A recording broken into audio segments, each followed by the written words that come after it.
What is up, guys, and welcome to this special preview episode of Guarani Vision, the first ever podcast dedicated to Paraguayan football in English. As always, I'm Roberto Rojas, and joining me, as always, are my three great co-hosts, Federico Perez, Ralph Hanna, and Maria Britos. And guys, here we are. Here we are with, again, another qualifier process for 2026, right here in our home soil, right in our backyard for the United States, Mexico, and Canada as Paraguay look to qualify back to a World Cup for the first time in 16 years. Here we are as we start yet again another qualifying process, this time in against Paraguay, against Peru. And what better way to preview it than with Renato Vilchez? Obviously, a big game happening over there in Ciudad del Este, and I'm happy to have someone that will be able to give a perspective about Peru. We had him last time during the qualifying process for Qatar. Here we are yet again for the three countries that are going to be hosting. I don't want to say the entire way, but you know what I'm talking about.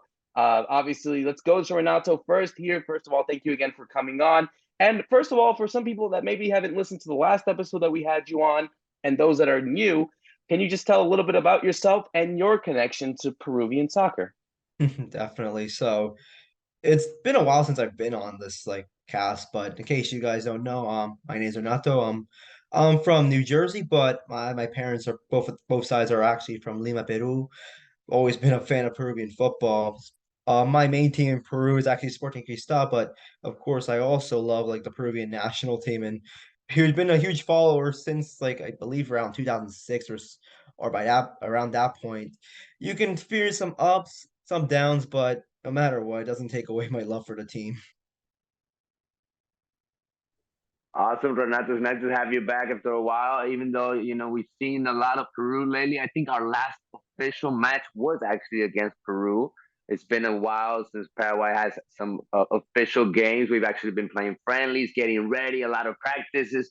But people here in Paraguay are really looking forward to this game against Peru. We're taking Peru to Ciudad del Este. We're taking you guys out of Asuncion. We got you surrounded like we got you on this podcast with the Paraguayan jerseys because we want to win this game. But I want to know what you're thinking, Renato, about your team, especially because Gareca is out. It looks like a new era with a new coach. What do you think the strategy is going to be in particular for this game, especially because you guys are starting the journey away? Do you think it's going to be a defensive team from Peru, or you think Peru is going to try to win it here from the get go? Because lately against us, you guys have won. Well, it's right now, considering that this is going to be the start of a new cycle in the qualifiers. As many of you know, Ricardo Gareca is no longer the coach of the Peruvian national team. It's now Juan Reynoso, who has, I'd say right now, is the most qualified Peruvian manager out there. It's actually, I think, Peru is actually one of the only two countries in CONMEBOL right now that have their manager from the same country, along with Scaloni from Argentina. But right now with Juan Reynoso, it's kind of a mixed bag. There are times where I can see where his vision of the game could work, especially with trying to be more defensive. But then at times I do feel like he could hold the Peruvian players a little back offensively, which can be a little scary to think about, considering that a Peruvian player is usually known for being technically gifted, and also if deployed right, they could also be well on the offense. But I do think in terms of how this match against Paraguay is gonna go, first you gotta think of Peru's track record of against Paraguay for recent. I think for the at least for the last 10 years, if there's an opponent that Peru has always usually found a way against them against this Paraguay. I believe if that last I think it's actually been ages since the last time Paraguay has defeated Peru. I think maybe probably perhaps a decade ago, or maybe so it was 10 years. Huh? Yeah, it's been a long time since I've seen a Peruvian defeat versus Paraguay, but I I do think there could be a great chance of confidence of Juan Reynoso to at least achieve a victory in Paraguay's. I will say though that at the same time, it's also kind of he's coming from just a recent heavy defeat, albeit a friendly versus Japan, which was a 4-1 defeat, which is definitely not the bright spot. But he also, at the same time, before that, was also coming off a win against South Korea. I believe it was 1-0, but still a win of confidence. So as I said, currently a mixed bag right now in terms of Juan Reynoso, but it's more of a wait and see. And then this first half of the qualifiers will be detrimental to see how it goes for him. Awesome. Thank you, Renato, again for joining us. And this game is probably, one of I guess, one of our toughest opponents for Paraguay. Peru, has always given us, kind of like a hard time. And, for you guys, you'll be facing Brazil in the second game. How do you think you guys will take this, the Paraguay, as your first game? Do you guys consider us a strong opponent as well as we do, or you're more focused on, you think they'll be more focused on Brazil? But the way I see it, I always said it to many people that for Peru, when it comes to Peru's direct rivals, it's usually going to be Chile, Ecuador, Bolivia. And I argue Paraguay is probably perhaps the most because like that's where Peru usually like have their most of their wins against. But the start against Paraguay away, it's could be give us a big hope of confidence considering the track record, but also at the same time we like Peru also has like a home match against Brazil to worry about, and well Peru will be at home. You gotta also remember this is Brazil we're talking about, and Brazil, no matter even at their worst, they're always gonna find a way like to steal points or no matter what. So I do think that Juan Reynoso is not prioritizing one match or the other because I think if when Gareca did that, it kind of backfired, especially during the first half of the last qualifiers. And if you guys may know, Peru did not start well in the first half of the last qualifiers. In fact, I think many could agree that it was a miracle that they even made it to the playoffs of Qatar, which sadly they couldn't do it against Australia. But that's a whole nother story I can cover in another day. But I don't think there's going to be a one match prioritize the other. And if it is, I do think Juan Reynoso would be making such a fatal mistake by that point. But I just think the best way like Juan Reynoso can deal with it is just like treat both match equally as important. It doesn't matter who the opponent is, you have to treat every opponent as equal in strain, even if it's against like let's say like Argentina, the current world champions, or Brazil. Yeah, no, it's a really tough game, and Ralph, I think looking into the track record as well, this is usually when you look at it overall, it always goes back to history. Now, of course, Paraguay had really good history against Peru at home, but in recent times, they've actually failed to beat them. Like I said, the last time that they beat them in an official game was in 2012, so not 10 years, it's been 11 years.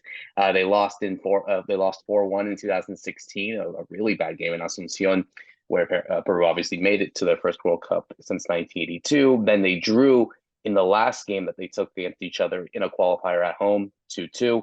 So I think for them, and Rob, you can go and jump in. This is something that has to be a must win, especially considering the fact that there are now 2 extra spots in this World Cup to qualify from South America. Yeah, that's right. Although I was just looking, and interestingly, Paraguay has played Peru twice outside of Asunción in Paraguay. They played in Luque in 2014, and then in Pedro Juan Caballero in the Copa America in '99. And Paraguay won both those games. So maybe this is some kind of masterstroke from Harrison moving the game to Ciudad del Este, but we'll see. Renato, I wanted to ask you, I mean, so that record we're talking about, how Peru have done so well recently against Paraguay, but I think it's the last 10 games Paraguay haven't won, but 9 of those Gareca was in charge. And then I was looking who are the top scorers against Paraguay, and it's Paulo Guerrero, it's Carrillo, and it's Lapadula. 3 players who are not in the squad because for either retirement, age, injury, all those kind of things. So I was wondering, like, now we're in this transition, do you feel that Peru can continue? And if they can, who are going to be the danger players to look out for? So in regards to Paolo Guerrero and Andre Carrillo, right now it's actually certain that are actually going to be in the final squad. That's going to be released as of this recording today. Since Juan Reynoso has so far released just only the players that are currently in Liga One, the local league, Peruvian league, and the players that are currently based abroad, such as Paolo, Andre Carrillo, Luis Advincula, and among others, they're going to be on the final list. But in regards to Paolo Guerrero, it's kind of like a bit sad considering that an almost 40-year-old Paolo Guerrero is right now our best striker available, considering that unfortunately Gianluca Lapadula is out with an injury. In fact, he won't be back until like I'd say November due to I think it was an ankle injury that he suffered, I guess, in a training session with Calgary. I on one hand, I do find it a bit upsetting that we our best striker right now is a 40-year-old Paolo Guerrero. And look, I love Paolo Guerrero. He is perhaps one of the best Peruvian like national team players, or perhaps one of the best Peruvian players in the history of the country. But the fact that we like this country has to rely on Paolo, who's at the twilight of his career, like in January of 2024, he's gonna be 40 years old. He's like the clock is ticking for him, and also that the fact that his I'd say his knee is on like straight up life support. That if his knee gets broken, this is it's gonna be over for him. But I know that he's taking great care of himself. Like if there's one thing I know about Paolo is that he will always give his best when a Peru shirt. And not just that, he always gives like the leadership skills and the hierarchy that I'd say a national team would highly value, which is something I feel like the national team severely lacks, even during like the last qualifiers where Paolo wasn't really as present, especially as I'd say in the playoff match versus Australia, where you can definitely tell Peru really didn't have like some like that locker room leader that they needed to wake up the players, and that's what Paolo gives you. But aside from Paolo, in terms of the strikers that now that Lapaduro's out, there's also Raul Ruidiaz. But if you know the story of Raul Ruidiaz, it's not good with the national team. Like great with the clubs, but it's already coming out concerning right now that he is actually kind of at his worst season with Seattle Sounders this year, where he's not scoring as much. I argue the injuries last year with the club has hurt him so much, especially also some personal issues at the same time. So even if Juan Reynoso calls him up, not only you have to deal with the fact that he's pretty much a ghost for the national team, but also that he's at the worst time for his club. But um, there's also like Mateus Sucar right now in playing for Carlos Manucci in Peru. I wouldn't say he's like a top scorer in the country, but he's decent. He has some experience abroad, and he not long ago when he was playing at Deportivo Municipal, Ricardo Gareca called him up to the national team. And also Alex Valera, the guy who missed the penalty versus Australia. But I'd say he's been decent so far for Universitario this season, scoring 12 goals and also some in, like, I believe a few in Sudamericana. And he's already scored some goals with the national team already. So I argued that after Paolo, Alex Valera would be the second option. And wouldn't be surprised if Valera will be going back abroad by the end of the year, since I've been hearing there's some clubs in the United States and Mexico are currently probing for him. So it's a wait and see. But if you want to go more to the squad right now, we mentioned Andre Carrillo right now with the abundance of like players from like the top European clubs and the top European players going to Saudi Arabia. Unfortunately, that also meant less space for Andre Carrillo at Al Hilal, and as you may know, he's now playing in like the second division of Saudi Arabia. Albeit I forgot the name of the club, but he's getting paid pretty nicely there, so I can't really blame him for that part. But on one hand, I am a little upset that he has to go to play in the second division of Saudi Arabia, but at the same time, it's like at least like under is still in great shape. Like Juan Reynoso knows what he can offer, and as long as he can definitely provide you a good performance with the national team, that's all that matters. I will say I am getting a little concerned if he's going to be still playing as a right winger right now, because I feel like with Andre Carrillo's recent matches with the national team, it's really not been good for him in terms of. I feel like he's lost of speed and stamina. I argue the best you can get out of Andre Carrillo right now is if you play it more as a midfielder, which is something that he was playing more when he was at Al Hilal as a recent. In terms of players, I feel like Paraguay would have to watch out for is Brian Reina of Alianza Lima. Now, okay, I believe Alianza Lima is a team that many Colombia Bell fans could be laughing at, but Ryan Reina, I'd say, is like one of the best wingers in like I think Peru has to offer right now. He's very explosive. He's fast. He can give a fullback such a hard time, and he can definitely try to reach a goal or try to like connect with a striker for an assist. Back Brian Reina, like few months ago, was the one that scored the winning goal against South Korea. Really good goal, if you ask me.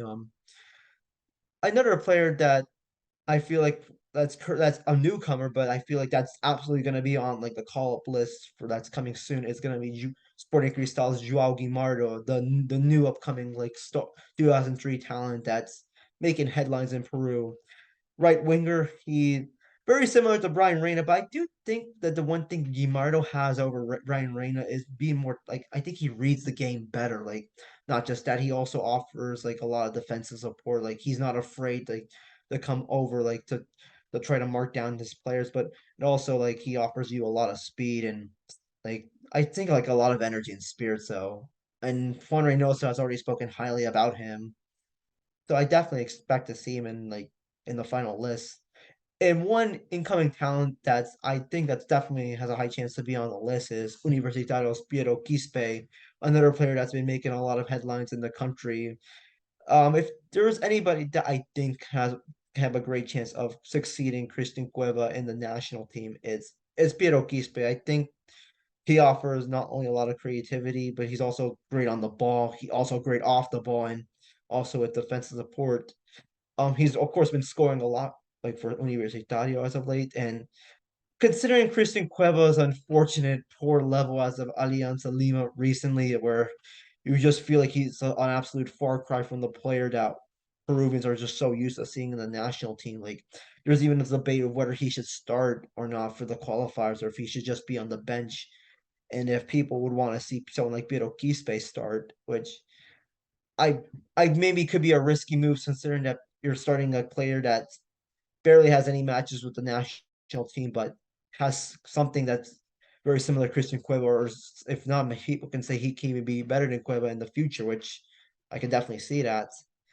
But right now, like the squad, the national team is expected to be the same. You're expected to have your defenders such as Anderson Santamaria, Alexander Gayans, although a few of them are currently a little concerning with their lack of game time in clubs, but we also got to consider that most of the seasons right now are just started, so things could change and all. I'd say right now the best Peruvian abroad that's currently in the best form is Luis Advincula, who has been a key player for Boca Juniors this season. In fact, he just made it to the semifinals with Boca and is an undisputed starter. Like the midfield, I expect to be the same. Renato Tapia, Pedro Aquino, Sergio Peña. I expect also Jesus Castillo, who recently made a move to Gil Vicente, and he's already getting minutes for the club in Portugal. So I definitely expect to see him.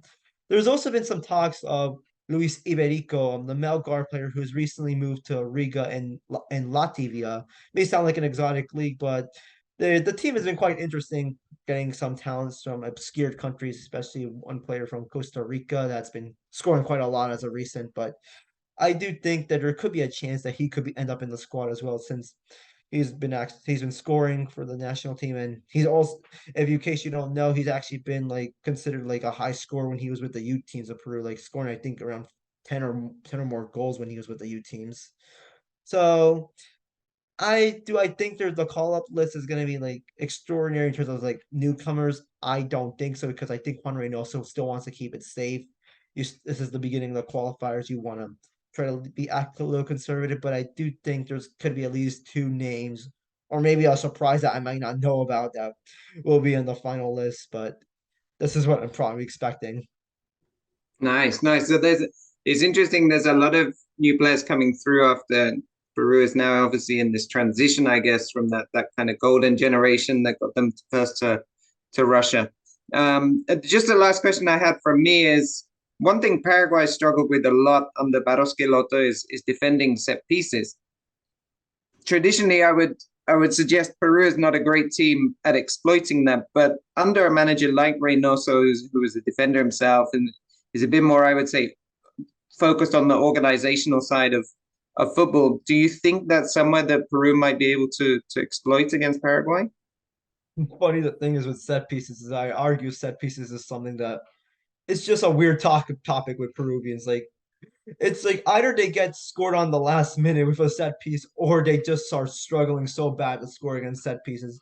Although I am hearing talks that Reynoso is trying to improve on that aspect with like the defenders, since a few of them are known to be good at scoring set pieces, specifically with Miguel Araujo, who is currently at Portland Timbers. But when he was at FC Emmen in the Netherlands, most of his goals were all from set pieces. In fact, I think most of like 90% of them were all from set pieces. And it might seem wild considering that Miguel Araujo is not really the most tallest defender. I believe he's 5'10", which is definitely not tall for a defender, but he could definitely score you a set piece. Also there was Alexander Gines, who I believe also was good at scoring from set pieces when he was at New York City FC. Um, I do think though, if maybe Juan Reynoso has some plan, like as you mentioned, Ralph, like Reynoso was a central defender himself. Like he knows how it is like to score from set pieces. Like he knows how it is actually to be like someone that is part of the national team. And the more I think about it, I think as much as I am a mixed bag with Juan Reynoso, I do think that's a pro of having a coach like Reynoso. Like he knows how it is to be a national team player. Like he's been capped so many times, even was a captain for the national team. If you have someone that knows how the life is of a national team player, especially for the country they're like coaching, like they will be able to relate so much, and the players will be able to understand most of that of Juan Reynoso or someone that was in their shoes at one point. Yeah, no, absolutely. I think it's a very important thing. And Renato, I think obviously this game is going to be intense for both sides, both of them wanting to win, both of them wanting to kick off their qualifiers with, on the right foot. And I guess to call it up here, to finish it off here, we need your prediction. And you can't hide between this, man. So you got to choose. How do you see this Paraguay-Peru game happening not next Thursday, this Thursday happening in Ciudad del Este? Oh well, listen, coming up with predictions is hard because listen, I am no fortune teller. It's like, especially with with Juan Reynoso's side, like he can either like make it great or make it just terrible. But if I want to try to give like more realistic, I'd say maybe hopefully one nil for Peru. If if I have to be very honest, maybe two if there's a surprise coming in. But that's the prediction I want to give. No, I like it. I love that honesty. I mean that's the way that we feel about some of other teams, and you have every right to feel about your team as well. So I'm very much excited. Everyone else here is definitely looking forward to it. So, firstly, after we finish it off here, where can people find you, Renato? Where can people follow you, and of course, get your insight on Peruvian soccer? Oh, definitely. So, you guys can follow me on Renato underscore Sun on Twitter. It's more of a Sporting Cristal fan account, so you could see maybe some badly written Spanish since I have to use a keyboard or a voice recorder to write my tweets out. But right, unfortunately, while the account I'm gonna mention is currently inactive due to issues regarding on Twitter, accessibility with the password and all, you guys can also follow the Peru Waltz account at Peru Waltz on Twitter. It's account that's heavily dedicated to Peruvian football and English. If I can't really get access back to the account, I may have to talk with Peter and a few others that are in charge of the account to see if I can maybe open a new version of the account to start from scratch, which definitely won't. It's never a bad idea to start from scratch. So you could definitely follow the Peru Waltz on Twitter if you want some insight on Peruvian football and English. Absolutely. Thank you so much. For myself, Roberto Rojas, Fede Perez, Maria Britos, and Ralph Hanna, thank you so much for listening to this preview episode of Peru heading into the 2026 World Cup qualifiers. See you soon.